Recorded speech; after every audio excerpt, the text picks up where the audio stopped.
Donc, bienvenue à tous.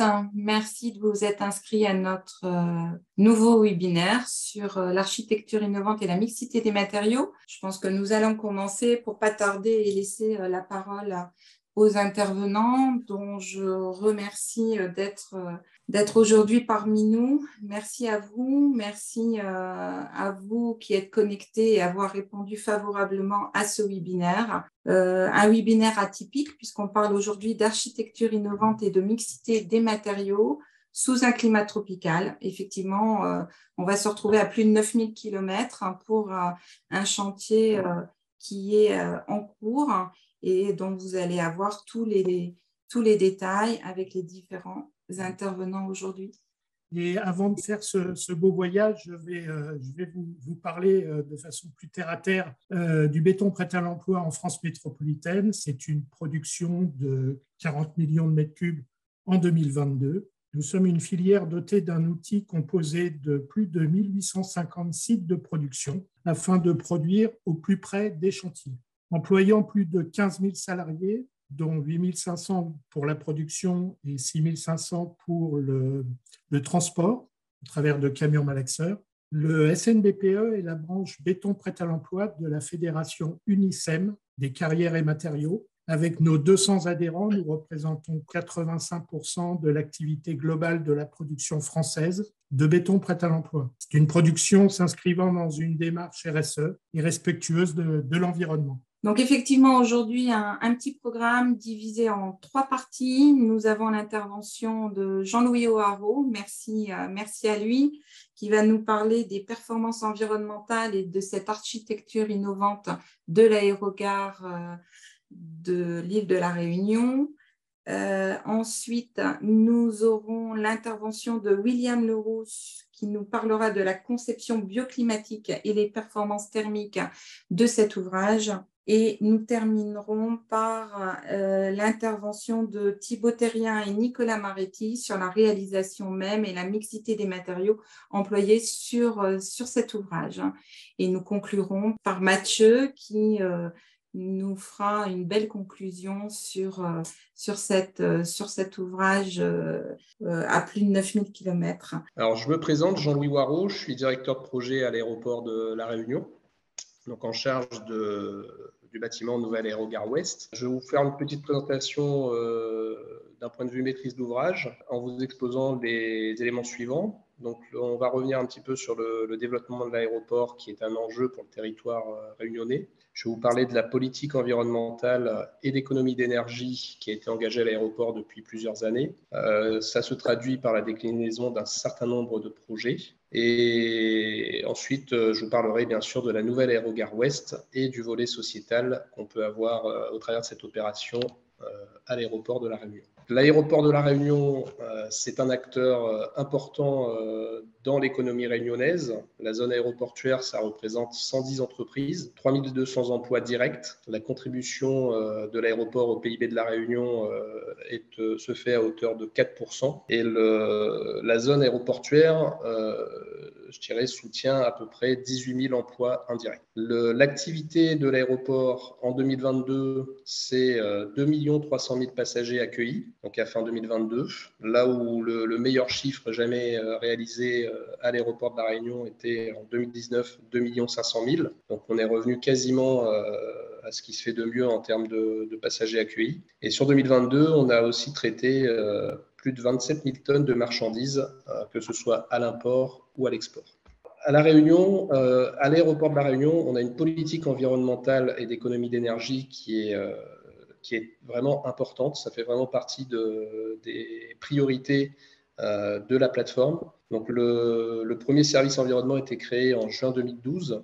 Les premiers audits de performance énergétique de l'entreprise ont été réalisés entre 2013 et 2014. Et déjà, le travail réalisé nous avait permis d'obtenir la certification ISO 50001, donc certification de management de l'énergie. On a été la première aérogare française à obtenir cette certification. Et l'axe stratégique la stratégie suivante a été intégrée dans la politique de l'ASA, à savoir réduire notre consommation de ressources naturelles. En 2014, on a déployé un plan d'action de maîtrise de l'énergie et on a intégré systématiquement le domaine de l'énergie dans tous les projets de l'aéroport, du plus petit au plus grand. En 2018, l'aéroport a intégré le programme Airport Carbon Accreditation.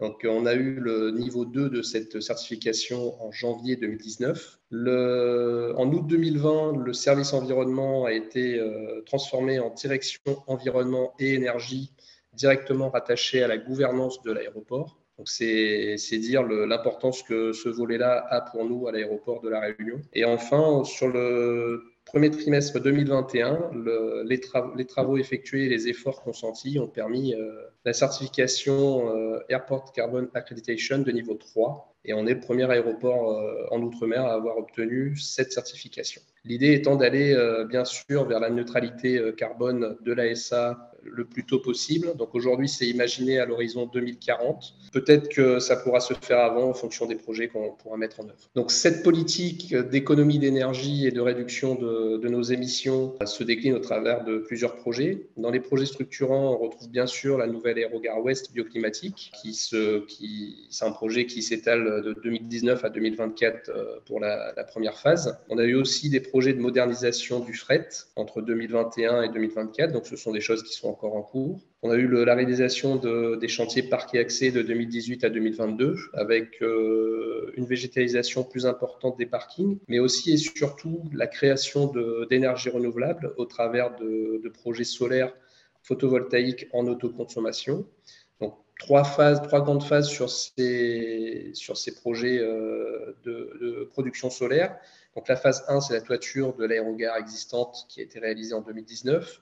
La phase 2, on a installé un certain nombre d'ombrières sur les parkings, donc ça a été réalisé en 2021. Et on est actuellement en train de réaliser une nouvelle ferme photovoltaïque au niveau du fret, qui sera livrée en 2024. Dans les projets à venir, puisque l'aéroport de La Réunion est en perpétuelle effervescence, on a le projet SWAC qui est à l'étude, donc Seawater Air Conditioning. L'idée étant de réaliser du rafraîchissement grâce au courant marin. Et c'est un projet qui devrait voir le jour dans les prochaines années.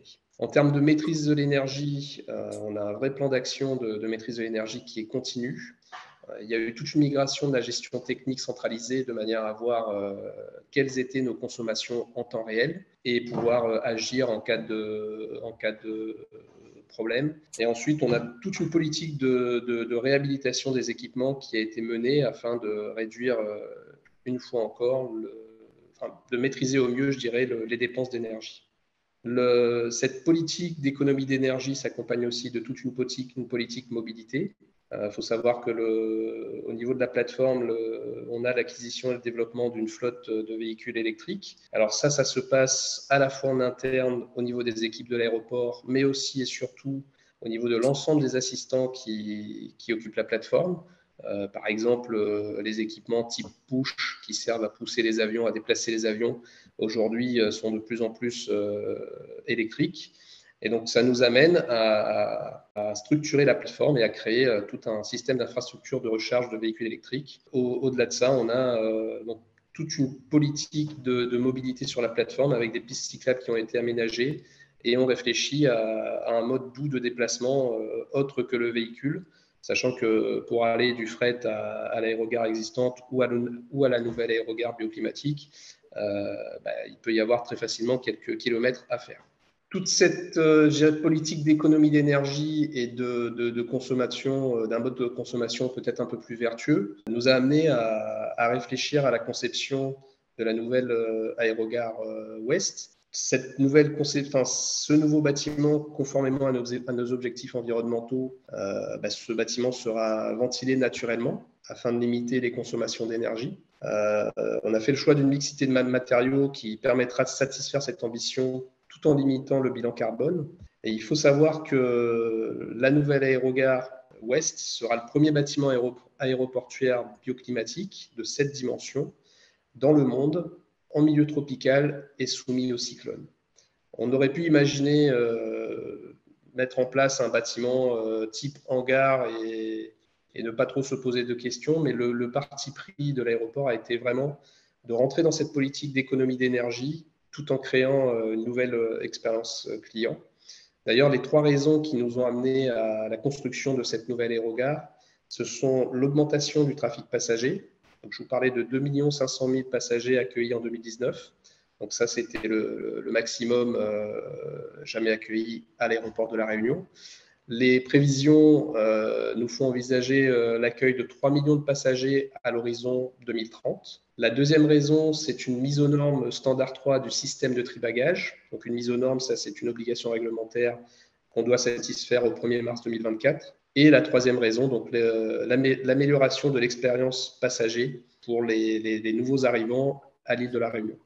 Expérience passager dont vous parlera un peu plus en détail tout à l'heure notre maître d'œuvre. Le bâtiment Nouvelle Aérogare Ouest en quelques chiffres. Alors, c'est un chantier de 65 millions pour cette phase qu'on est en train de réaliser, qui est cofinancé par le FEDER, la région Réunion et l'État à hauteur de 60%. La répartition se fait de la manière suivante, 50 millions d'euros pour la partie bâtimentaire et environ 15 millions d'euros pour le système de tri-bagages. On crée environ 13 000 m² de plancher. On restructure environ un peu moins de 4 000 m² dans l'existant. En pointe, le chantier accueillera jusqu'à 200 compagnons et le nombre d'emplois indirects créés sur la durée de l'opération est de 1500. Alors, je vais aborder le volet sociétal de l'aéroport de La Réunion. Comme je vous le disais, on est un acteur important dans l'économie locale et on a un vrai rôle sociétal. Lorsqu'on a décidé de faire ce bâtiment Nouvelle Aérogare, l'idée a été d'allotir au maximum les travaux. Donc, on a 18 lots de travaux et un lot système de tri-bagages. Tout ça, pourquoi ? Pour permettre aux PME locales de soumissionner. Ça se traduit aujourd'hui par 91% d'entreprises locales qui travaillent sur l'opération, dont 72% de petites et moyennes entreprises. Cette démarche est vraiment en phase avec le label qu'on a obtenu en 2022, qui est le label RFAR, donc Relations fournisseurs et achats responsables, qui traduit vraiment notre engagement de ce point de vue-là. Par ailleurs, des clauses d'insertion ont été intégrées dans les marchés travaux. Un accord a été signé avec Pôle emploi pour inciter les entreprises à embaucher du personnel éloigné de l'emploi. Plus de 20 000 heures d'insertion sont à réaliser sur le chantier dans sa globalité. Un partenariat a aussi été mis en œuvre avec les établissements d'enseignement et de formation. Et il faut savoir que depuis le début de l'opération, on a des visites qui s'enchaînent. L'idée étant de faire découvrir ce monde professionnel au maximum de scolaires et ou demandeurs d'emploi. Et plus largement, au sein de la plateforme, il y a des visites qui se font très régulièrement pour la découverte des différents métiers de l'aéroportuaire en relation avec les établissements d'enseignement et Pôle emploi. Écoutez, je vais maintenant passer la parole à William Leroux qui va vous parler du bâtiment un peu plus en détail. Juste pour rappel, vous trouvez pour chacun des intervenants en fond d'écran un QR code. Si vous souhaitez en savoir plus sur l'un d'entre nous, eh bien, vous pouvez nous retrouver nos profils sur LinkedIn. Bonjour à toutes et tous, je me présente, je m'appelle William Leroux, donc je suis architecte au sein de la société AIA Architecte, donc qui est basée à Nantes. Donc AIA Architecte, en fait, fait partie d'un groupe qui est AIA Life Designer, qui regroupe environ 650 collaborateurs répartis dans plusieurs agences en France et à l'étranger. Donc chez AIA, en fait, on propose une offre globale de maîtrise d'œuvre, donc que ce soit avec les architectes pour ma partie, mais aussi en ingénierie, donc avec toutes les spécialités de l'ingénierie et aussi en environnement. Donc AIA en 2019 avait été désigné lauréat du concours lancé par l'aéroport. Donc, est mandataire d'un groupement de maîtrise d'œuvre, donc au sein duquel, évidemment, on retrouve les différentes spécialités d'AIA et on s'est adjoint aussi des compétences locales pour ce projet qui est quand même assez atypique de par sa localisation, parce qu'on est effectivement situé à La Réunion, donc dans un climat tropical. Ce n'est pas forcément des sujets qu'on a l'habitude de traiter, nous, chez AIA, donc on s'est adjoint les compétences de bureaux d'études et d'architectes locaux là, qui sont cités en dessous. Donc, il y a OBA, qui est Olivier Brabant, architecte, donc un architecte réunionnais, donc spécialisé dans la conception bioclimatique, donc qui nous a apporté toute son expertise. ATA Incom, là, qui sont les bureaux d'études de structure et de paysage, qui pareil, amènent leurs compétences locales. Et INSET pour la partie technique, électricité et CVC. Donc, on a aussi comme co-traitant ADET, là, qui est spécialiste lui, dans la partie tri-bagage, qui constitue, comme le disait Jean-Louis tout à l'heure, une grosse partie des travaux qui seront réalisés. En plus de ces compétences, on s'est adjoint l'avis d'un expert qui est Jacques Gandemer, qui lui est vraiment le spécialiste VNAT, donc pour toute la ventilation naturelle, qui est basée à côté de Nantes, mais qui a de nombreuses références sur l'île de la Réunion, donc il connaît très bien les particularités du climat réunionnais et le fonctionnement de la ventilation naturelle pour l'avoir expérimenté sur d'autres bâtiments. Donc le projet, là, je vais rappeler les enjeux donc, que Jean-Louis a expliqué tout à l'heure assez rapidement. Donc, il y avait plusieurs demandes qui étaient émises lors de l'écriture du programme auquel on a répondu. Une de ces demandes, c'était d'améliorer l'expérience passager à l'arrivée. Donc, c'est ce que je vais vous montrer en fait en vous décrivant le parcours du passager à l'arrivée jusqu'à la salle de livraison de bagages où il vient récupérer ses bagages à la fin de ce parcours. Donc, je vais vous expliquer comment on a amélioré ce parcours en proposant des transitions thermiques intéressantes et aussi des vues sur le paysage dans un volume très, très généreux. Donc évidemment, les demandes, c'était aussi de réduire l'impact carbone de manière générale de l'aéroport et en particulier de cette nouvelle aérogare. Et évidemment, de diminuer les consommations. Donc, les consommations, on va les diminuer principalement en ayant recours à la ventilation naturelle pour offrir un confort aux passagers plutôt qu'à des systèmes qui, eux, consomment de l'énergie. Sur l'image que vous voyez, c'est une vue projetée aérienne. Donc, le bâtiment qu'on va construire, la nouvelle aérogare ouest, se situe sur la gauche de l'image. En partie centrale, vous voyez au premier plan les parkings existants, l'aérogare existante. Et donc, nous, on est venu positionner la nouvelle aérogare à l'ouest de l'aérogare existante, sur une zone qui a été libérée par la démolition de bâtiments de fret qui avaient été relocalisés sur la plateforme ailleurs. Et donc, c'est tout naturellement qu'on est venu s'implanter ici. Donc voilà quelques petits croquis là, qui expliquent un peu la genèse du projet, comment on l'a conçu dès le début des études. Donc, on est venu en connexion sur l'aérogare existante. Donc, c'est le premier schéma en haut à gauche. Donc, évidemment, on s'est raccroché aussi à son histoire parce que le bâtiment de l'aérogare existante, c'est un bâtiment historique qui a subi de nombreuses mutations au fil des années, mais qui conserve quand même un patrimoine architectural très riche, notamment avec les poteaux fougères qu'on peut voir dans l'aérogare existante. Ensuite, on s'est décalé de cette aérogare existante, donc en créant ce qu'on appelle nous une brèche climatique. La principale raison de ce décalage, c'est pour permettre la conservation en fait des flux d'air qui actuellement ventilent naturellement la partie du hall départ. Donc, on a voulu ne pas perturber ce fonctionnement donc en se décalant.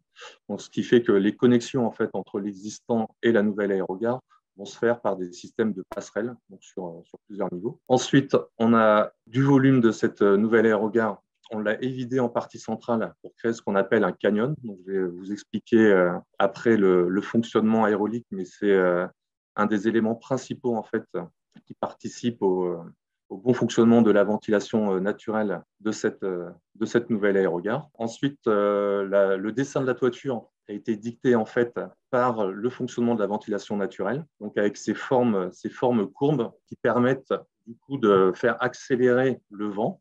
Le vent donc, qui arrive de l'est, sur la droite de ces petits schémas. Le vent qui est principalement en fait, dû aux alisés qui soufflent de manière constante. Quelques plans là pour vous expliquer un peu quand même ce qui va être, quels vont être les usages à l'intérieur de cette nouvelle aérogare. Donc là, vous voyez sur la droite la nouvelle aérogare et sur la gauche l'aérogare existante. Donc là, nous nous situons au niveau 0, qui est le niveau raid piste, le niveau en fait sur lequel les avions circulent.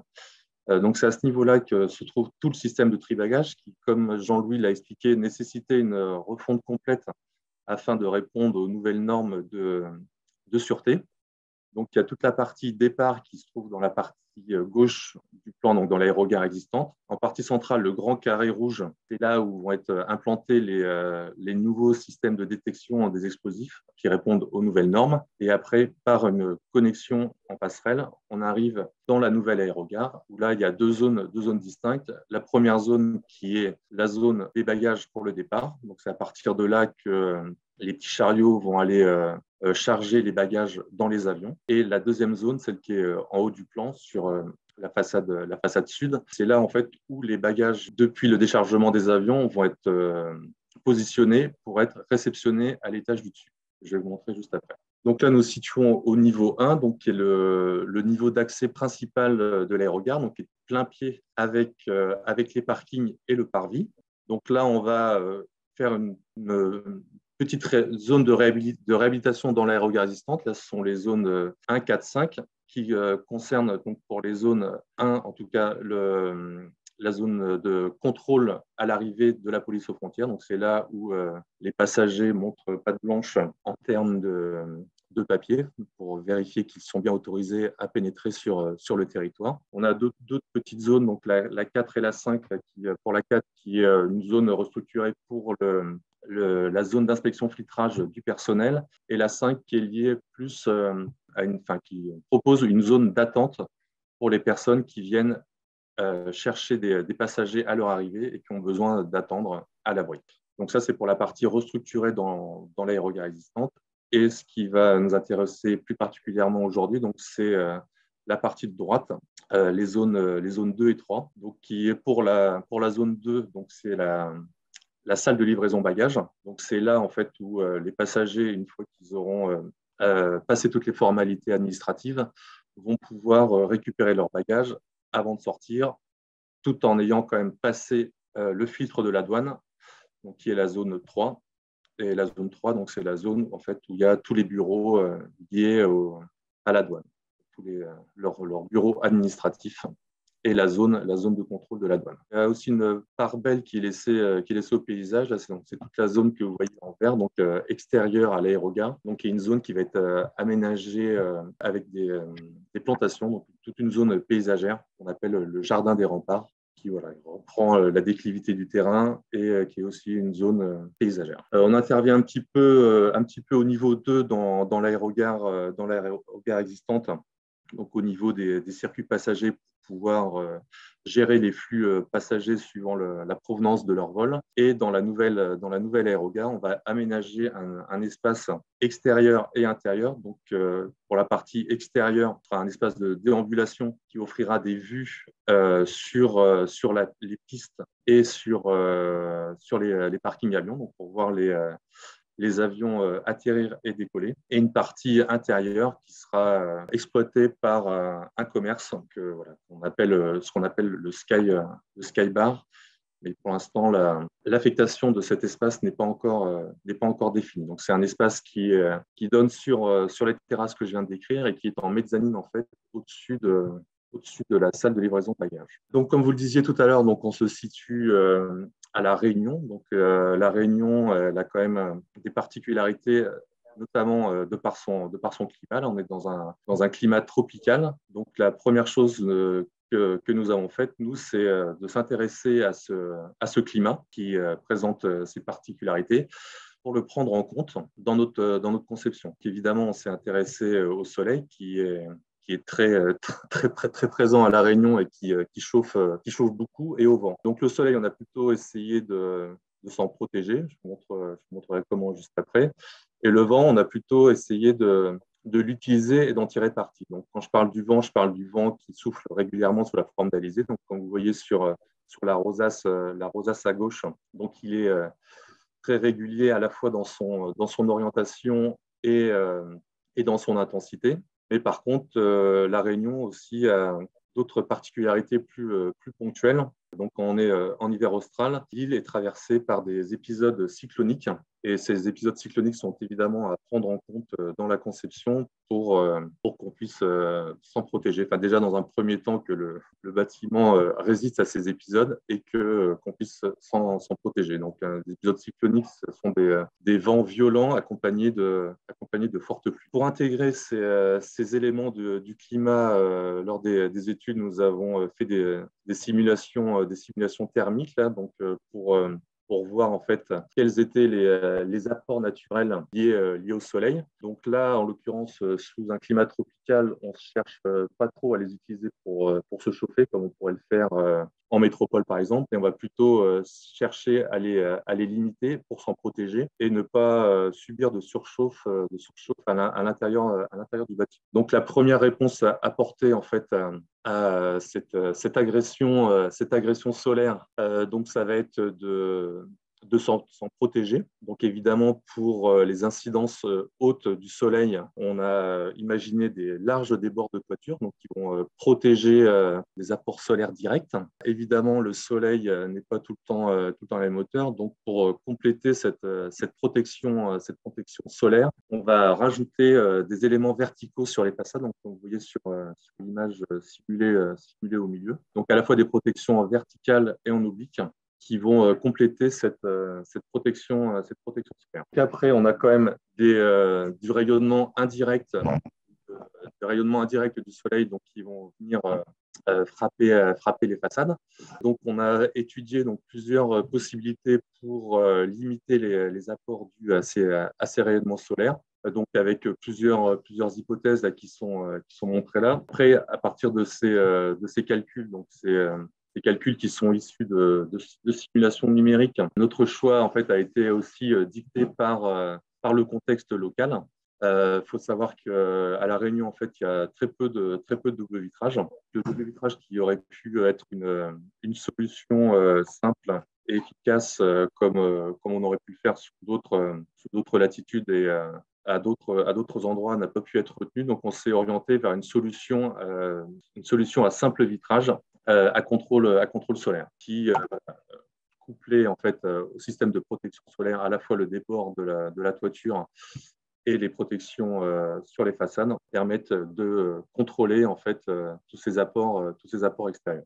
Donc là, juste une petite slide pour vous parler du confort thermique. Donc c'est quelque chose vraiment qui est de l'ordre du ressenti. Évidemment, chaque personne n'a pas la même notion de confort thermique, mais il y a quand même certaines plages dans lesquelles on est à peu près unanime pour dire qu'on se sent bien thermiquement, sachant que ce confort thermique, donc c'est un ressenti. Il est en grande partie dû à la température de l'air qui nous entoure, mais pas que. Il peut être dû évidemment à l'activité qu'on a, donc ça c'est nous qui produisons cette chaleur, mais il peut être aussi impacté par des rayonnements, que ce soit des parois froides ou du rayonnement solaire. C'est pour ça que, par exemple, si vous pouvez être allongé sur un transat à la montagne, il fait 0 degré, mais si vous avez le soleil qui vous tape dessus directement, vous n'aurez pas forcément d'inconfort thermique parce que vous bénéficierez de ce rayonnement solaire.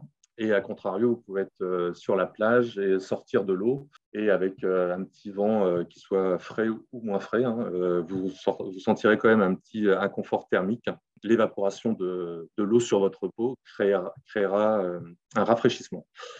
Donc, c'est ce phénomène qu'on va utiliser pour du coup avoir un ressenti thermique dans la nouvelle aérogare satisfaisant. Je parlais tout à l'heure du phénomène d'évaporation de l'eau quand on sort de la mer ou de sa piscine. Mais c'est un phénomène naturel qui s'appelle la transpiration, qu'on connaît tous, qui permet de rafraîchir le corps. Donc l'homme est un des rares mammifères qui possède cette capacité pour réguler sa température, donc faire évaporer la transpiration sur sa peau au contact de l'air. Nous, on va profiter de ce phénomène naturel, mais on va l'amplifier. C'est-à-dire qu'on va proposer donc, aux passagers qui seront dans la nouvelle aérogare d'avoir un courant d'air constant et maîtrisé. Donc, quand je dis maîtrisé, c'est qu'on va, on voit sur la bague de droite les refroidissements équivalents en fonction de la vitesse de l'air. Là, par rapport aux températures relevées sur le sol de la Réunion et les températures cibles dans lesquelles on considère qu'on a un bon confort thermique, on part du principe qu'avec une vitesse de l'air de 1,6 mètres par seconde, voilà, on obtient ce phénomène de rafraîchissement sur la peau qui est satisfaisant. Donc 1,6 mètres par seconde, c'est pas beaucoup, c'est à peu près voilà, la vitesse que vous avez quand vous vous déplacez en marchant. Pour obtenir un confort thermique satisfaisant, il y a une des solutions, c'est celle que j'évoquais tout à l'heure, que je vais redécrire tout à l'heure dans son fonctionnement. Évidemment, il y a d'autres solutions qui sont liées à des systèmes comme du rafraîchissement ou de la climatisation. Donc là, ce schéma représente le zoning climatique. Donc on voit que dans la nouvelle aérogare, donc la partie de droite, en proportion, en fait, on a vraiment une très grande surface qui correspond surtout à un très grand volume pour lequel on n'aura pas recours à des systèmes consommant d'énergie, mais à de la ventilation naturelle pour obtenir le bon confort thermique. Donc les autres zones qui sont traitées différemment sont des zones déjà sur des plus petits volumes. Et ce sont des bureaux, notamment les bureaux des douaniers, là, ce qui est en vert clair, pour lesquels là, on aura de l'air soufflé qui sera rafraîchi. Et les petites taches vertes, elles, ce sont des locaux techniques, notamment informatiques, pour lesquels voilà, on est tenu de contrôler la température pour le bon fonctionnement des équipements qui sont installés, mais on voit que ça représente vraiment des toutes petites surfaces. Donc là, ce schéma montre bien que dans la nouvelle aérogare, en fait, on a très peu de surfaces qui sont traitées par des systèmes qui consomment de l'énergie. Et quand je parle de surface, quand on regarde ça en volume, c'est encore plus parlant. Maintenant, je vais vous expliquer comment comment le bâtiment a été conçu pour fonctionner avec la ventilation naturelle. Ventilation naturelle qui, en plus d'offrir un confort thermique satisfaisant, va aussi permettre d'apporter un taux de renouvellement d'air hygiénique qui va être largement supérieur, évidemment, aux besoins, mais voilà, ça apporte aussi ça, la ventilation naturelle. Donc là, on voit le plan de la salle de livraison bagages, donc je vous montrais tout à l'heure qui est située au niveau 1. Donc on va avoir deux stratégies légèrement différentes sur ce même niveau. Sachant qu'on a deux usages légèrement différents, donc à savoir un grand volume ouvert à droite, donc qui est l'espace dans lequel les passagers récupéreront leur bagages. Là, on voit les carousels, les trois carousels qui sont représentés. Et donc, dans la partie de gauche, là, on aura un fonctionnement différent, donc fonctionnement différent pour lesquels les bureaux ne seront pas concernés, mais ça fonctionnera pour la partie supérieure en mezzanine. Donc là, on voit la coupe transversale donc sur la salle de livraison bagages, enfin en tout cas même plus que ça, sur toute la nouvelle aérogare ouest. Donc avec la partie supérieure, la salle de livraison bagages, et la partie inférieure dans laquelle il y aura tout le tri-bagages que je montrais tout à l'heure. D'un niveau à l'autre, on a deux stratégies différentes, sachant que là, le bâtiment tel qu'il est orienté, donc on a les alizés qui viennent de l'est, donc sur la partie droite de la coupe, donc côté parvis et parking. Donc c'est là principalement que les amenées d'air se feront, et c'est là aussi ça va créer du coup au contact du bâtiment, on va créer une barrière, on va créer une surpression au niveau de cette façade. Pareil, en partie supérieure, en fait, la courbe de la toiture va faire que le vent va s'accélérer. Le vent va s'accélérer, ce qui va créer de part et d'autre de ce qu'on appelle le canyon, là, qui est la partie évidée en partie haute. On a des éléments verticaux qu'on appelle les lèvres aéroliques qui vont finir d'accélérer le vent. Donc, avec cette accélération, en fait, ça va créer dans le canyon une dépression qui va faire un appel d'air et qui va vraiment faire une véritable pompe aérolique et qui va permettre du coup d'irriguer, parce que là, en fait, le bâtiment étant tellement large, on est obligé en fait d'avoir cette pompe aérolique en partie centrale pour pouvoir irriguer l'ensemble du plateau. Ça, c'est pour la partie supérieure, en tout cas dans la partie grande trame, donc la partie est. Je n'ai pas parlé de la partie inférieure, là où il y aura tout le système de triballage. Donc, il y a effectivement tout le système de triballage, mais il y a aussi des gens qui travaillent à la manutention de ces bagages. Donc, évidemment, on se doit aussi de leur offrir un confort thermique satisfaisant. Donc là, en fait, la stratégie est différente. Là, on a des grandes ouvertures sur les façades. Par ces grandes ouvertures, on va pouvoir laisser l'air traverser, donc avec des ouvertures sur la partie est et d'autres sur la partie ouest. On va permettre à l'air de traverser pour balayer l'ensemble du niveau. On a aussi en partie haute des ouvrants qui vont être sur les façades du canyon. Donc là, c'est pareil, en fait, l'air chaud qui va s'accumuler sous la toiture. Par convection, en fait, il va remonter et avec la dépression qu'il y a dans le canyon, en fait, il va être aspiré et ça va permettre aussi de décharger thermiquement, en fait, la surface de la toiture qui, même si elle est isolée, en fait, rayonne un petit peu avec le soleil qui tape directement dessus. Donc, on voit aussi que donc, ces principes, ça fonctionne évidemment quand il y a du vent, ce qui est le cas la plupart du temps, mais il y a quand même des épisodes où on a très peu de vent et ou en tout cas pas suffisamment pour obtenir les 1,5 mètres secondes à l'intérieur. Donc on a un système de brasseurs d'air.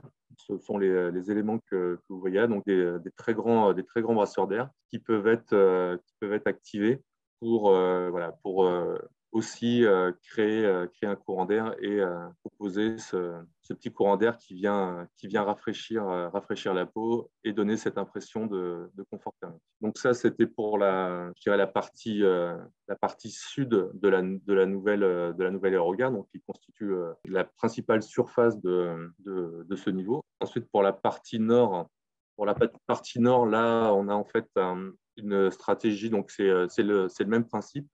Mais là où tout à l'heure, en fait, on avait le canyon dépressionnaire qui était perpendiculaire au vent dominant, là, sur la partie nord, on a recréé en fait un puits dépressionnaire, donc sur la partie nord, ce que vous voyez à droite ici, donc qui de la même manière, en fait, va pouvoir avoir ce rôle d'aspirateur pour venir balayer l'espace ici que j'évoquais tout à l'heure, l'espace commercial Skybar qui est en mezzanine sur la salle de livraison bagages et qui est aussi ventilé naturellement. Et on va servir aussi de cette pompe aérolique pour ventiler naturellement la circulation, en bas ici, qui est la circulation que les passagers emprunteront pour accéder à la salle de livraison bagages. C'est à partir de ce moment-là en fait, où la transition thermique s'opère. Donc, alors qu'on parlait de l'amélioration de l'expérience passager, donc il faut savoir que les passagers, quand ils viennent de métropole, par exemple, qui est la majorité des vols qui arrivent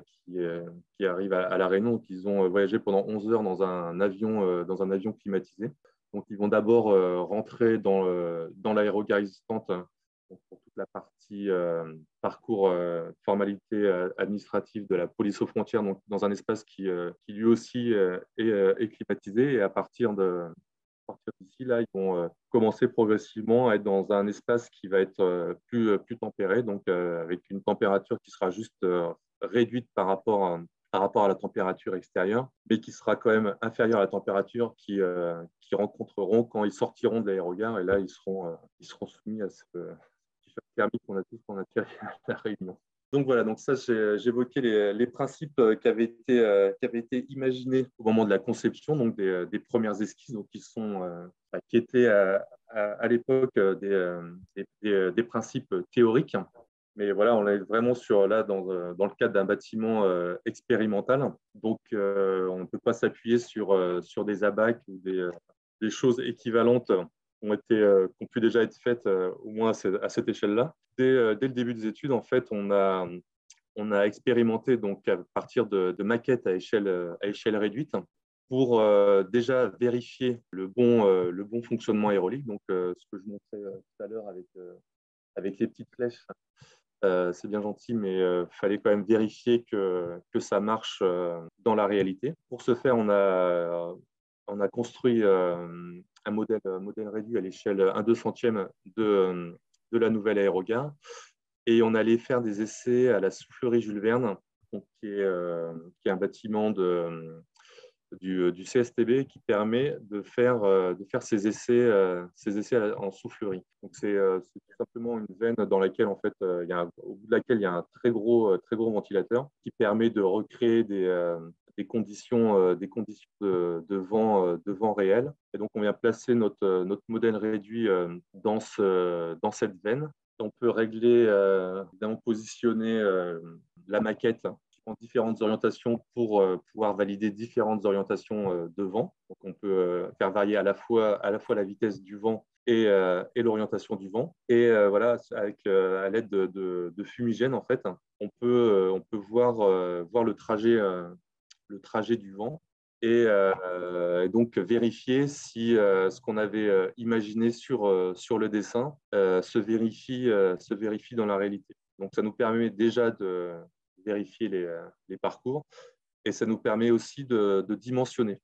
C'est-à-dire que là, on veut qu'à l'intérieur de la nouvelle aérogare, on ait un vent d'environ 1,5 mètres secondes, mais qu'en dehors, le vent est beaucoup plus fort. Donc, nous, on veut pouvoir maîtriser ça. Donc là, en fait, on a pu vérifier avec des sondes qui étaient placées à l'intérieur de la maquette, pouvoir comparer la vitesse qui était produite par la veine du CSTB et mesurer la vitesse qu'on avait à l'intérieur. Donc, évidemment, ça a été un travail itératif où là, vous voyez, en fait, sur le bas de la maquette, là, en fait, on avait des éléments perforés qui représentaient, en fait, le pourcentage de perforation qu'on voulait avoir sur notre façade pour pouvoir maîtriser le flux d'air à l'intérieur du bâtiment. Donc, de toutes ces campagnes d'essais et d'études au CSTB, on a pu ressortir, du coup, des dimensionnements pour du coup, affiner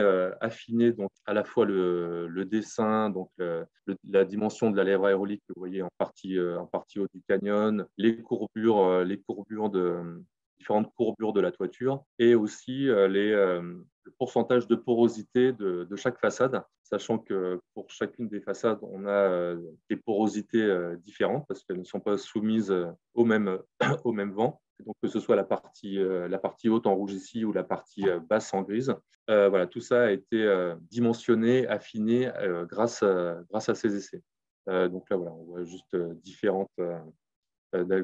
différences entre les façades est et ouest. Ça nous a dimensionné en fait, une partie de la façade, par exemple pour celle-là, donc avec des parties qui, elles, qui, elles, sont complètement opaques à l'air, des parties qui, elles, sont mobiles et donc qui laissent passer plus ou moins l'air. On a aussi pu, une fois qu'on avait dimensionné la partie libre qu'on pouvait au maximum avoir, on a aussi pu dimensionner différents réglages parce qu'on a en fait un système sur les façades de lames orientales qui peuvent être soit complètement fermées, soit ouverts quand elles sont à l'horizontale, qui laissent passer l'air. Et donc voilà, on peut sur différentes plages régler ces ouvertures, donc avec des pré-réglages suivant la saison. Parce que si on est sous un climat tropical à La Réunion, on a quand même des saisons d'hiver et d'été avec des températures donc sur une plage beaucoup moins élevée que ce qu'on peut retrouver en métropole, mais on a quand même des différences. Donc voilà, on a évidemment des réglages qui sont différents suivant les saisons, donc ce qu'on appelle des pré-réglages. Et après, du coup, sur la base de ces pré-réglages, on peut aussi affiner la quantité et la vitesse de l'air qu'on veut laisser pénétrer à l'intérieur de la salle. On a en fait toute une gestion de ces ouvertures, donc qui est contrôlé sur la base de mesures faites à la fois de vitesse de vent et de température, et tout un système de gestion centralisée donc, qui regroupe ces informations, qui permet d'ajuster les réglages d'ouverture de ces systèmes de ventelle qu'on trouve en façade pour toujours avoir à l'intérieur un confort adéquat. Là, c'était une image du chantier en cours qui montre le puits dépressionnaire qu'on a sur la façade nord, qui permet d'irriguer toute la partie en mezzanine dite du skybar. On voit aussi sur cette image donc les lèvres aéroliques qu'on va avoir de part et d'autre de ce puits dépressionnaire nord et qui se retournent au fêtage de la toiture pour créer ces lèvres dépressionnaires qu'on va retrouver sur toute la longueur du bâtiment. En gros, ce que je voulais expliquer pour le fonctionnement de la ventilation naturelle du bâtiment tel qu'on l'a conçu, afin de garantir le confort thermique des usagers sans avoir recours à des systèmes consommateurs d'énergie. Là, je voulais parler maintenant un peu plus des matériaux, donc pour introduire ce qui va être plus développé par Nicolas dans la troisième partie. Donc rapidement, là, effectivement, on est sur un système constructif là, qui emploie une mixité de matériaux. Donc nous, ce qu'on avait souhaité, c'était d'avoir les bons matériaux au bon endroit, à savoir pour toute la partie sous-bassement, donc qui va abriter la partie technique du tribagage. Donc tout sous-bassement, on va retrouver du béton, donc un matériau dur et solide en contact avec le sol. Et après, pour toutes les parties en superstructure, on va plutôt utiliser d'autres matériaux, à savoir pour les éléments verticaux de structure, tous les poteaux qui supportent la charpente, on va être donc sur des poteaux métalliques. Et pour toute la partie charpente, on va employer du bois, donc forme de bois lamellé collé, qui nous permettait déjà de répondre formellement en fait à la courbe qu'on souhaitait, aux courbes qu'on souhaitait avoir en toiture, qui vont nous permettre aussi de pouvoir franchir les longues portées qu'on souhaitait avoir de manière à dégager au maximum l'espace et ne pas avoir trop de poteaux, et aussi souhaitais avoir aussi du bois parce que voilà, par essence en fait, le bois c'est aussi un matériau qui sert constructivement, mais qui aussi peut rester visible sans qu'on ait de traitement particulier à faire dessus. Et il apporte aussi un côté chaleureux dans cette espèce. Donc voilà des photos du chantier en cours. On retrouve ce que je disais, donc en bas la partie sous-bassement en béton, les éléments métalliques verticaux et la charpente bois, donc avec ces grands éléments lamellés collés, ces grands arbalétriers qui nous permettaient de franchir les quelques 20 mètres de portée qu'on a entre appuis intermédiaires. Juste pour revenir un peu sur les façades. Donc ça, c'est l'image qu'on avait, dans laquelle on s'était projeté au moment des études et qu'on s'est évertué à conserver jusqu'à maintenant.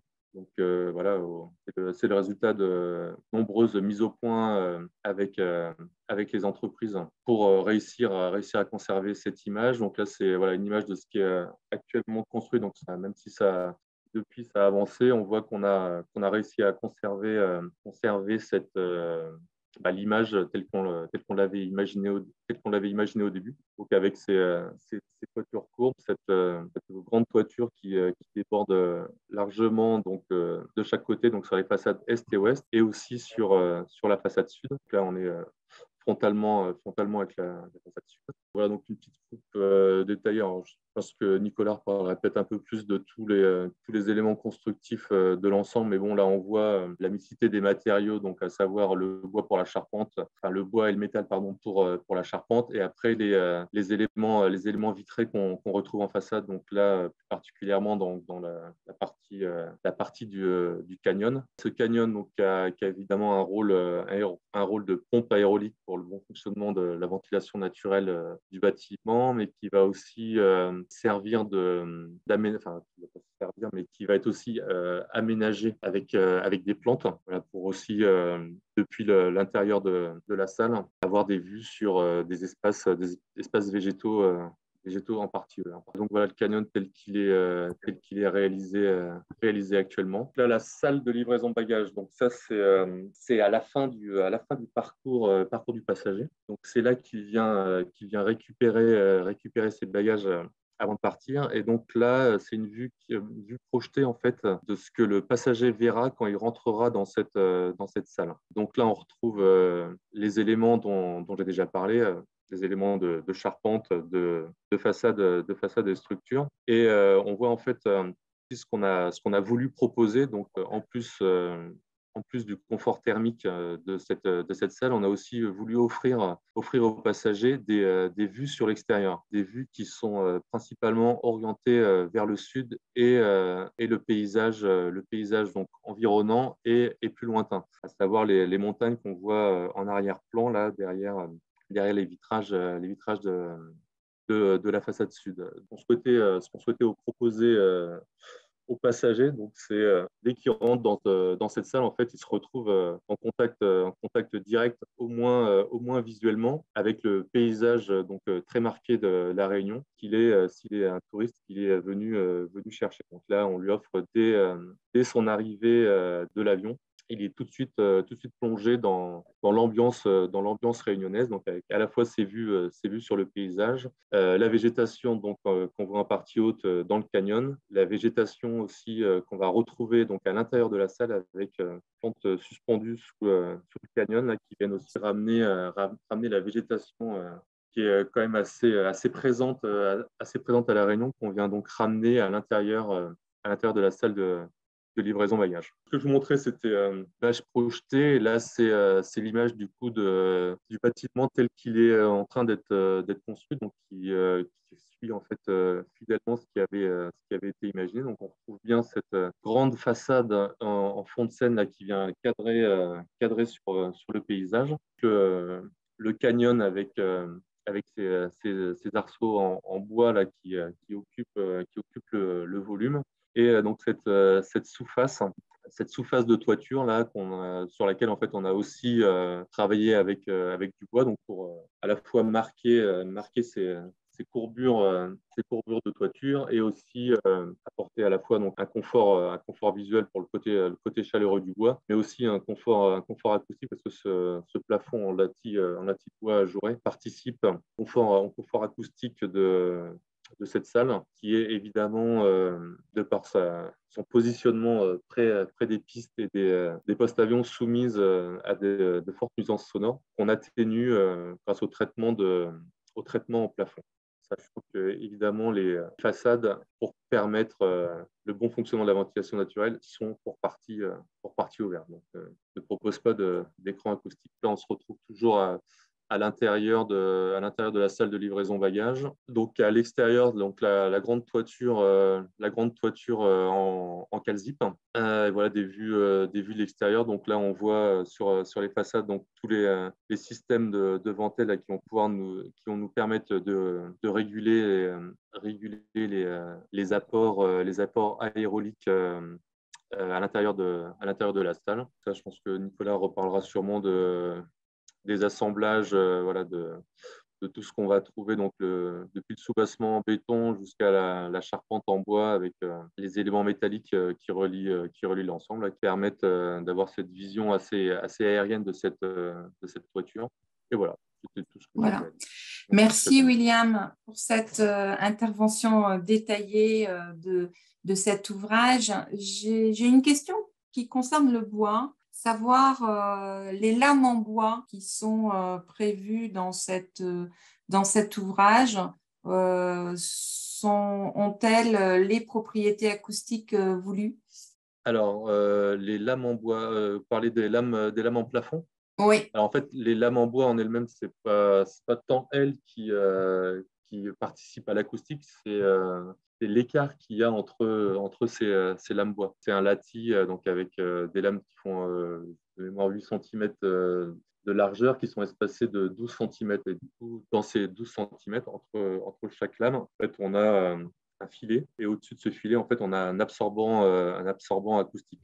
Enfin, en fait, un isolant qui isole la toiture et qui fait aussi absorbant acoustique. Donc, c'est évidemment les parties entre les lames qui font l'absorption acoustique, pas les lames en elles-mêmes, même si c'est toujours mieux que si c'était du métal. Et on nous demande également quelle est la provenance de ces lamellés collés. De toute façon, il y a évidemment aucun bois qui vient de La Réunion. Il n'y a pas de filière bois filière bois à La Réunion.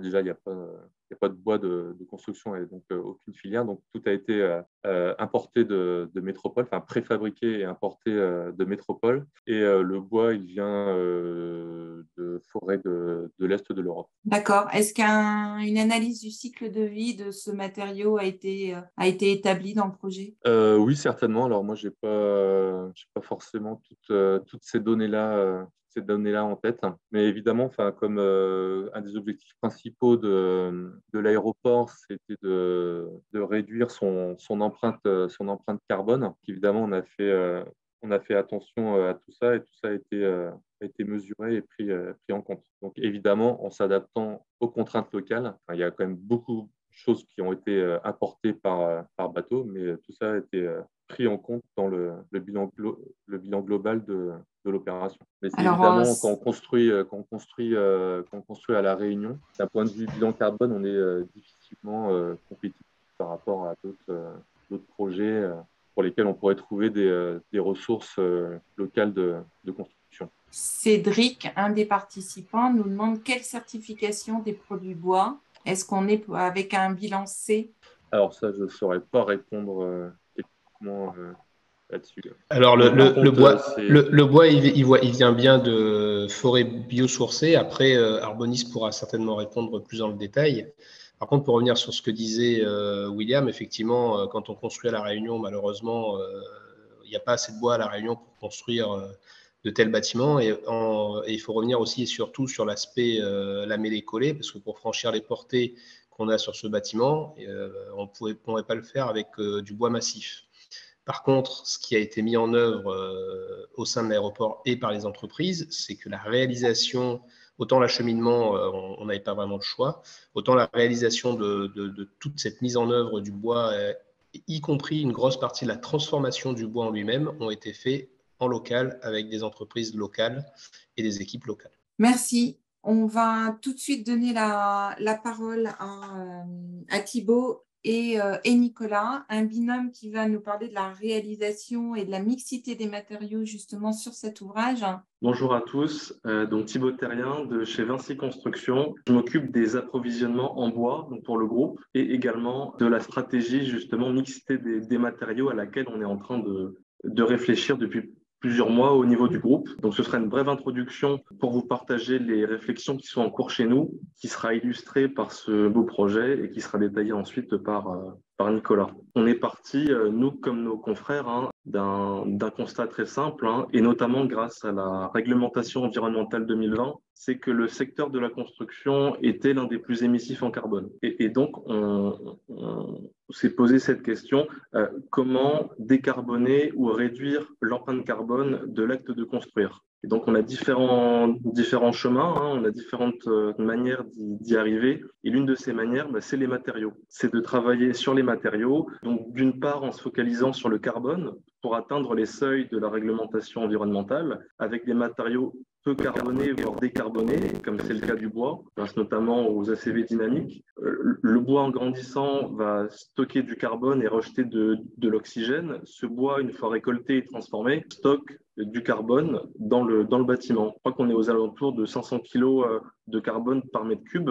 Et tant que ce bois-là n'est pas brûlé, le carbone restera fixé dans la matière. Au-delà de cet aspect carbone, le bois, qui est par essence est un système constructif préfabriqué, nous permet de travailler en filière sèche, avec moins d'eau, moins de déchets, d'aller beaucoup plus vite sur le temps de pose et est un matériau qui est plus léger et c'est notamment un très bel avantage en réhabilitation pour moins peser sur les fondations. Il y a l'aspect carbone et il y a aussi l'aspect technique. Il nous semblait important d'avoir des actions positives au niveau environnemental, mais sans pour autant faire la moindre concession sur les aspects plus techniques. Et c'est là que font leur entrée donc, le béton et puis l'acier, qui eux aussi peuvent être moins émissifs en carbone. Je parle notamment de béton bas carbone et d'acier recyclé, qui eux, et notamment le béton, peuvent nous amener les résistances, le contreventement, de la masse, de l'acoustique et de la résistance au feu qu'une construction tout bois ne nous apporterait pas. Très rapidement, je voulais également mettre en lumière quelques-unes de nos forces, et à commencer par Arbonis, qui est notre filiale bois, qui est le pôle excellence bois de Vinci Construction, qui est un fabricant de lamellés collés, et c'est eux qui ont eu l'honneur de fabriquer la charpente lamellés collés de cet ouvrage-là. Alors, je me permets de rebondir sur les quelques questions qu'il y a eu juste avant. Je vous confirme qu'il s'agit bien de pins de provenance scandinave, certifiés à 100% FSC ou PEFC, comme tous nos approvisionnements. La spécificité des bois qui ont été utilisés dans ce projet-là, c'est qu'on est sur du pin qui a été traité autoclave.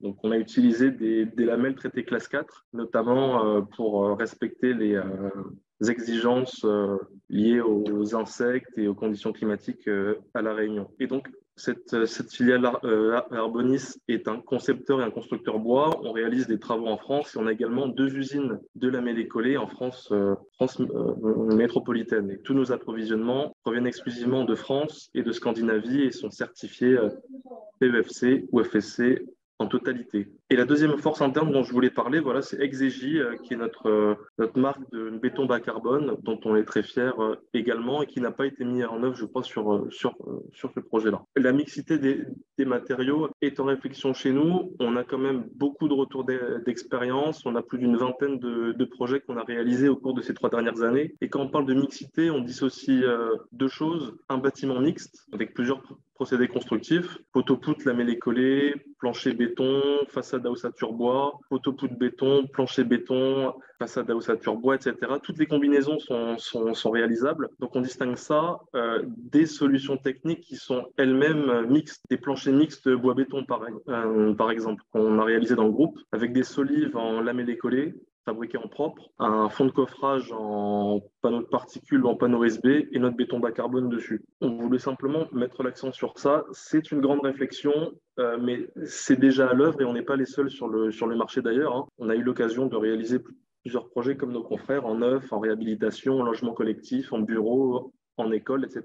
Le dernier point sur lequel on voulait appuyer, c'est que c'est un changement qui nous rend très enthousiastes. Ça nous permet de nous réinventer, mais c'est aussi beaucoup d'enjeux et c'est aussi beaucoup de défis, et notamment dans la gestion, par exemple, des interfaces entre les matériaux, des nouvelles méthodologies de levage.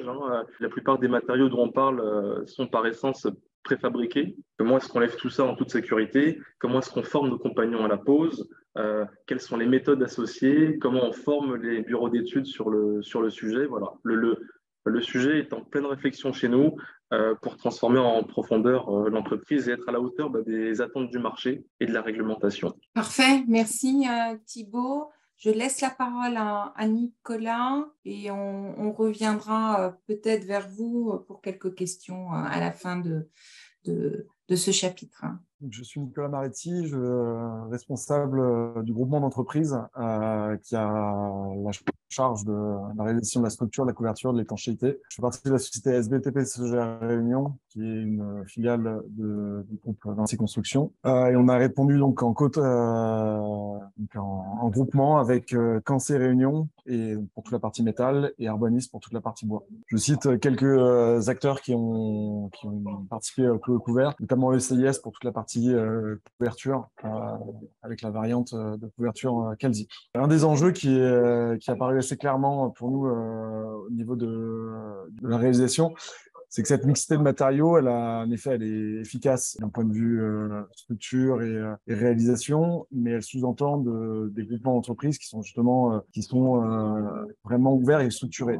Donc, c'est vraiment important, voire primordial, d'avoir des marchés qui sont attribués en macro-lot sur ce genre d'opération, puisque notamment, on a besoin de faire ce que j'illustre là, ce qu'on appelle un modèle global, qui va nous permettre de justement voir les comportements des matériaux les uns vis-à-vis des autres. Ce modèle global, c'est 4 mois de travail à peu près d'ingénierie, et c'est des modèles qui tournent sur plusieurs jours pour notamment les calculs sismiques. Donc c'est quelque chose qu'il faut appréhender vraiment en avance et dans lequel il faut justement avoir un groupement d'entreprises qui sait travailler de manière cohérente, notamment sur leurs études.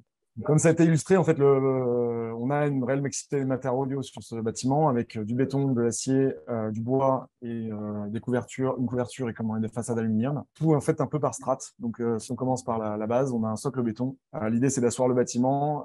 Donc, c'est une partie technique très ouverte. C'est un système poteau-poutre qui a juste été varianté par l'entreprise pour faire ce qu'on appelle un plancher dalle allégé. L'idée, c'est d'épaissir la dalle pour supprimer toutes les poutres intermédiaires, mais plutôt que d'avoir une dalle très épaisse en béton, on vient créer du vide à l'intérieur avec des caissons pour donc avoir une dalle très épaisse, 39 cm, une réalité de mise en œuvre de 32 cm. Ça, c'est une économie à peu près de béton sur le projet d'à peu près 250 mètres cubes, puisqu'on ne pouvait pas jouer notamment sur Aujourd'hui, les bétons bas carbone ne sont pas encore produits à La Réunion. Donc, c'est dans les enjeux, dans les enjeux de la SNBPE de réussir le faire. Mais donc, la logique avait plutôt été de réduire au maximum le volume béton, notamment par l'optimisation de systèmes constructifs. Donc, le gros œuvre, je vous mets un petit visuel du gros œuvre. Gros œuvre s'est étalé sur 6 mois à 2 grues, donc avec des planchers coulés en place pour ces fameux caissons qu'on peut voir là sur la vidéo. Et sinon, on faisait au maximum appel à la préfabrication, notamment pour tous les éléments de façade. Donc, parce que le contre-vêtement est assuré par des gros boutons transversaux qui sont donc préfabriqués. Pas mal d'utilisation de prémures dès que ça a été possible aussi. Toujours dans cette logique de tout ce qui est préfabriqué permet à la fois un gain de planning, mais aussi une optimisation de la consommation de béton. Si on enchaîne au-dessus de ce socle béton, on a eu tous les verticaux qui étaient en métal, donc réalisés par l'entreprise Cancer Réunion, avec donc de la préfabrication faite dans leur usine métropolitaine, puis envoyée par fret sur l'île de la Réunion, réassemblée et posée. Donc ça, c'est le vrai gros enjeu de la charpente métallique. Ça va être toute cette phase de préparation et d'établissement des plans de préfabrication et d'assemblage. Donc voilà, j'illustre avec quelques photos là. On a sur la gauche, donc ça c'est le dépotage des conteneurs. Et on voit tout à droite, c'est un des éléments les plus grands qui a été assemblé sur ce chantier. Donc c'est des éléments de façade qui sont venus constituer la façade nord, dont William nous parlait un peu plus tôt. La complexité aussi qu'on va avoir dans cette mixité de matériaux, j'essaie d'illustrer là avec quelques photos, ça va être les assemblages. Donc à la fois béton, acier, puis acier, bois en tête. Donc, en partie basse, ça va être fait via des platines de pré-scellement. Donc, on est sur un ouvrage qui fait une vingtaine de mètres de haut, incliné, avec une tolérance pour le bois qui est centimétrique. Tout ça ramené sur les platines. On nous demande en fait une précision sur les pré-scellements qui est millimétrique. Le pari qu'on a fait, c'est d'avoir ces énormes platines en fait qui venaient être rassemblées sur un pré-scellement. On avait beaucoup plus de jeux de tolérance pour l'assemblage. On est venu recoffrer en fait tous ces massifs en sous-œuvre. Donc là, on voit la platine de pré-scellement et on voit le massif une fois coulé tout à gauche. Quelques illustrations du circuit de pose, donc tout posé à la grue à tour. J'ai appréhendé en amont, justement grâce au macrolo et à ce groupement d'entreprises qui est assez cohérent. Les grues ont en tête principalement été dimensionnées pour les levages bois et métal, puisqu'on avait des éléments qui allaient jusqu'à 7 tonnes, là où en béton on est souvent beaucoup plus, soit on est plus lourd et on peut pas préfabriquer, soit on est plus léger. Quelques illustrations, un travail qui a dû être fait à la nacelle, puisqu'on me disait on est entre 20 et 25 mètres de hauteur. Donc toute la dalle de béton a dû être sous-étayée avec près de 2000 étais pour pouvoir travailler avec des nacelles automotrices. Et donc là, on voit le levage de l'élément le plus lourd du chantier, donc cet élément de charpente qui est venu constituer la façade nord. Quelques illustrations de la pose de la charpente, bien un time-lapse, puis du bois. La même prise de vue, mais on est de l'autre côté du bâtiment. Donc on voit vraiment le phasage. Hein, une fois que le béton a fini, on laisse toute place au métal qui lui-même laisse place au bois. Et dès qu'on a pu, on vient faire la couverture sur tous ces éléments-là. Donc, gros enjeu planning pour l'aéroport, puisque on doit livrer un hors d'eau en 18 mois et un hors d'air en 19 mois. Et un bâtiment qui sera livré en décembre, avec un chantier qui a tourné en 3/8 pour livrer le hors d'eau avec un mois d'avance sur le planning objectif. La charpente bois, donc Thibaut a illustré, donc là c'est plutôt illustration vraiment sur le chantier. On est en effet sur des arbalétriers, donc en lamellé-collé, qui sont arrivés en plusieurs éléments, réassemblés sur site, puis levés, donc avec la plus grosse poutre qui faisait jusqu'à 25 mètres en un levage. Donc là, encore une fois, une énorme phase de préparation, notamment de toutes ces jonctions entre le bois et le métal, et les modes opératoires. Donc, ce que Thibaut évoquait, on est en train de réinventer un petit peu le BTP de ce point de vue-là pour faire de plus en plus appel à la préfabrication. Donc, on voit là typiquement les arbalétriers qui ont dû être posés en deux temps, venir poser en sous-œuvre des poteaux métalliques qui reprennent cette charpente. Tout ça, un énorme travail de préparation et de méthode, mais qui a été assez bien appréhendé par ce groupement d'entreprises. Donc, une petite vidéo qui va illustrer un petit peu les enjeux. La grosse difficulté qu'on va avoir eu, nous, sur particularité, on va dire, c'est comme on est sur un site aéroportuaire, les grues, elles étaient très contraintes par la DGAC, et on est forcément sur un site aéroportuaire avec énormément de vent. Donc, c'est tout ce que AIA s'évertue à utiliser à terme. Nous, on a dû lutter contre ça, puisque sur le site, on est en permanence entre 30 et 50 km/h de vent, voire plus certains jours. Donc, tous les levages, notamment d'éléments de couverture et des grands arbalétriers bois ont dû être faits entre 3h30 et 5h du matin. C'est la seule plage horaire où on avait entre 10 et 30 km/h seulement. On a des enjeux assez importants. Là, on voit l'assemblage de ces poutres qui du coup ont été levées et posées de nuit. On peut imaginer un peu la taille de ces éléments. Et donc, pour conclure sur les matériaux, on finit avec une couverture CalZip.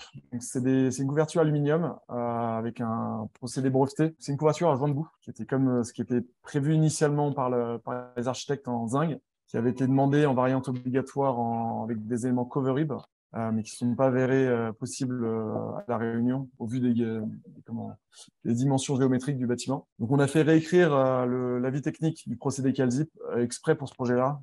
Donc, aujourd'hui, l'avis technique CalZip dans les DOM correspond exactement à ce bâtiment-là, donc 40 mètres de longueur de portée de bâtiment, ce qui est le grand versant pour nous. Des pentes inférieures à 10%, et donc une pose en DOM. Le grand enjeu, comme on peut l'imaginer, lever des bacs de 40 mètres qui font 1,2 mm d'épaisseur.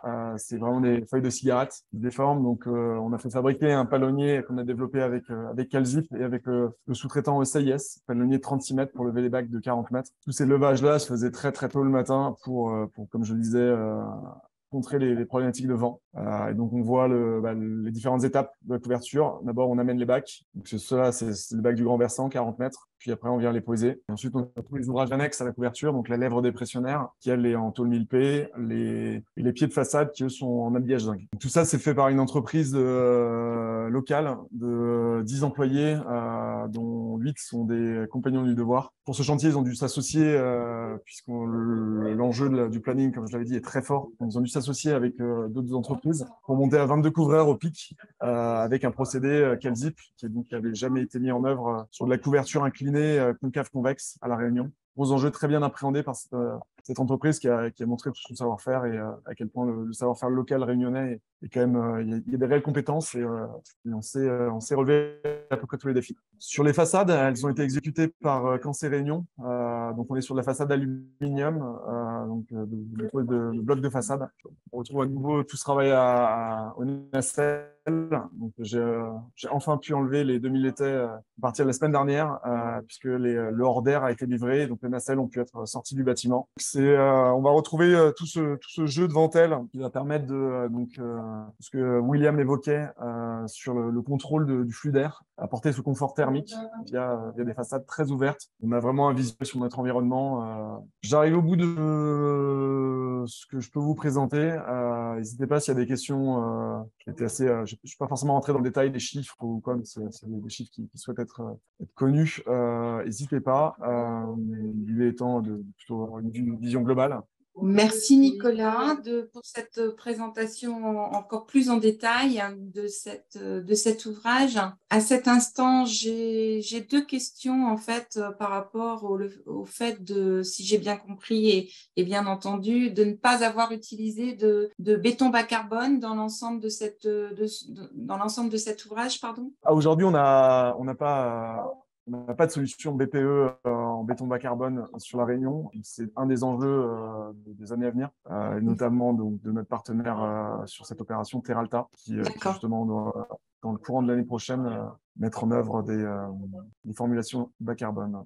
Et concernant l'acier, est-ce qu'il y a une part d'acier recyclé dans cet ouvrage?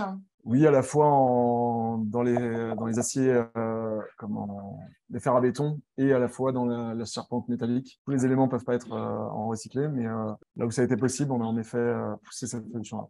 Merci de votre écoute, merci de votre présence. Je vous prie également de prendre note que nos prochains webinaires seront sur les thématiques chape fluide, et ce pour le 28 juin prochain et au second semestre de cette année. Comme vous le constatez, d'autres thématiques comme les revêtements drainants, les skateparks, mais aussi l'évolution du logiciel Betty qui en est à sa 4e version pour cette fin d'année. Donc, merci à tous, merci de cette écoute, et puis rendez-vous sans doute à un prochain webinaire. Juste la parole de conclusion à Mathieu. Oui, Mathieu. Bonjour à toutes et tous. Je te laisse conclure. Merci Agnès. Oui, moi je représente aujourd'hui l'antenne réunionnaise du SNBPE qui est rattachée localement à l'UNICEM et qui regroupe les acteurs des métiers du granulat, du béton prêt à l'emploi, des adjuvants, du pompage et de la préfabrication ici à La Réunion. J'ai effectivement le privilège de conclure ce webinaire. J'aimerais évidemment remercier les intervenants, Jean-Louis, William, Nicolas et Thibaut, pour le temps que vous avez consacré à ce webinaire et pour la qualité de vos interventions. Merci encore. Comme vous avez pu le voir, ils ont vraiment contribué à relever un véritable défi, c'est celui d'imaginer, de concevoir, de réaliser un ouvrage à la fois innovant, performant et durable, mais tout en conservant une architecture audacieuse et moderne et qui s'intègre parfaitement à son environnement réunionnais. C'est formidable.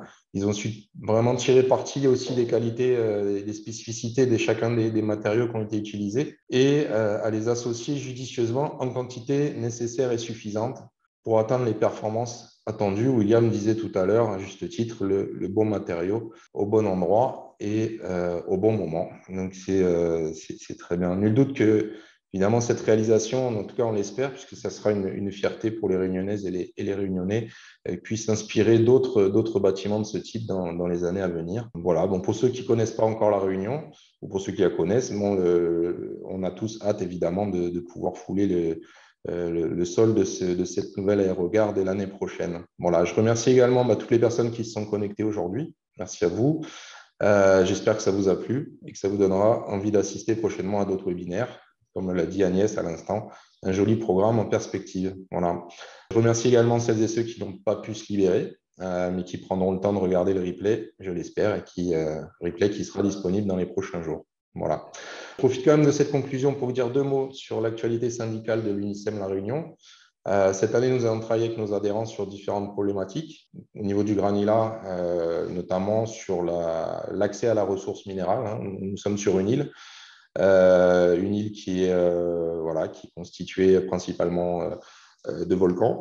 Et les zones urbaines, urbanisées sont plutôt dans les parties basses et l'accès à la ressource minérale est de plus en plus compliqué. Donc, il y a eu un gros travail de fait avec les services de l'État et les collectivités locales pour revoir le schéma régional des carrières afin d'identifier les gisements de granulats qui permettront de continuer à bâtir la Réunion de demain. Au sein des collèges béton et pompage, on a travaillé sur les actions de communication auprès de nos clients, notamment sur les bonnes pratiques, qualité, sécurité et environnement sur les chantiers. Mais également, on en a parlé juste avant avec Nicolas, de l'empreinte carbone des bétons réunionnais et les évolutions normatives de la norme NFN 206 plus A2, qui a fait l'objet du premier webinaire de cette année. Voilà. Et au sein du collège préfabrication, on a travaillé également sur les aspects normatifs et la mise en place de la REP produits et matériaux de construction du bâtiment qui va entrer en vigueur la semaine prochaine. Et pour conclure, sachez que l'UNICEM La Réunion fêtera ses 5 ans le 23 juin prochain. Et à cette occasion, nous aurons des journées portes ouvertes. Donc, pour tous les Réunionnaises et les Réunionnais qui sont sur l'île à cette date-là, vous pourrez venir visiter les sites des adhérents UNICEM, donc des carrières, des centrales à béton, des usines de préfabrication et rencontrer nos équipes sur le terrain. Voilà. Il ne me reste plus qu'à vous remercier une dernière fois et vous souhaiter une très belle fin de journée. À bientôt. Merci à tous. À très bientôt.